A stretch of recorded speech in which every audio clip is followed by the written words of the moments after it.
이른바 햄버거 회동에서 계엄을 모의한 혐의를 받고 있는 노상원 전 정보사령관의 수첩을 경찰이 확보해서 조사하고 있습니다. NLL에서 북한의 공격을 유도한다는 취지의 표현이 있었다고 경찰이 밝혔습니다. 현장에 취재기자 나가 있습니다. 신규혜 기자.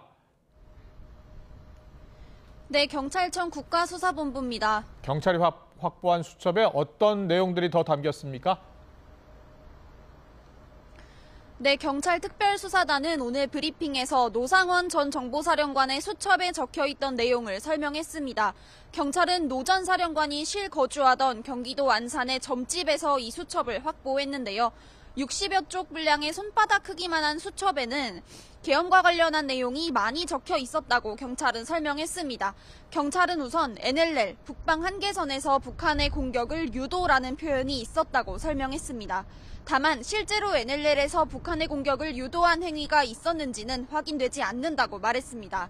앞서 더불어민주당 등 야권은 김용현 전 장관이 북한의 쓰레기 풍선 살포 지점에 대한 원점 타격, 우리 무인기의 평양 상공 투입 등을 지시했다며 김 전 장관과 윤석열 대통령을 내란죄와 함께 외환죄 혐의로도 고발했는데요. 이와 관련해 경찰은 윤 대통령에 대해 외환 혐의로도 수사하고 있다고 말했습니다.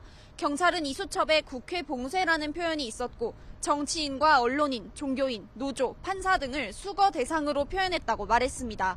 경찰은 수거는 체포라는 의미로 해석된다고 설명했습니다. 또 대상자들의 수용 및 처리 방법에 대한 언급도 있었다며 일부는 실명이 적혀 있었다고도 밝혔습니다. 노 전 사령관을 중심으로 한 이른바 햄버거 회동. 그 전모가 점차 드러나고 있죠? 네, 롯데리아에서 햄버거를 먹으며 진행한 회동은 노상원 전 정보사령관 주도로 2차례 있었습니다. 이들은 회동 당시 계엄사령부 합동수사본부 산하의 수사 2단이라는 별도의 조직을 구성하려고 준비했던 거로 파악이 됐습니다. 단장 포함 60여 명 규모의 3개 부로 구성하려고 했는데 경찰은 선관위 서버 장악이 이들의 첫 번째 임무였던 것으로 보인다고 설명했습니다. 이와 관련한 인사발령 공문까지 작성됐는데 경찰은 국방부에서 관련 문건을 확보했다고 밝혔습니다.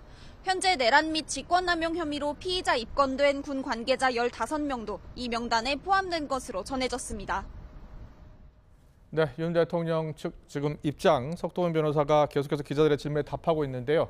수사 관련 윤 대통령 수사는 지금 어떻게 진행이 되고 있는 겁니까? 네, 경찰 특수단은 지난 19일 윤 대통령 개인 휴대전화의 통화 내역을 확보했습니다. 윤 대통령이 사용했던 일반 휴대전화인 것으로 확인됐습니다. 경찰은 또 계엄 당시 윤 대통령과 통화한 조지호 경찰청장 등의 보안폰에 대해서도 압수수색을 진행하지 못하고 있다며 관련 자료의 보전을 요청하는 공문을 발송했다고 설명했습니다. 또 윤 대통령이 소환에 불응한다면 체포영장과 구속영장 신청 가운데 어느 쪽에 무게를 두고 있느냐는 기자단의 질문에는 공수처와 협의 중이라고 답변했습니다. 지금까지 경찰청 국가수사본부에서 YTN 신규혜입니다.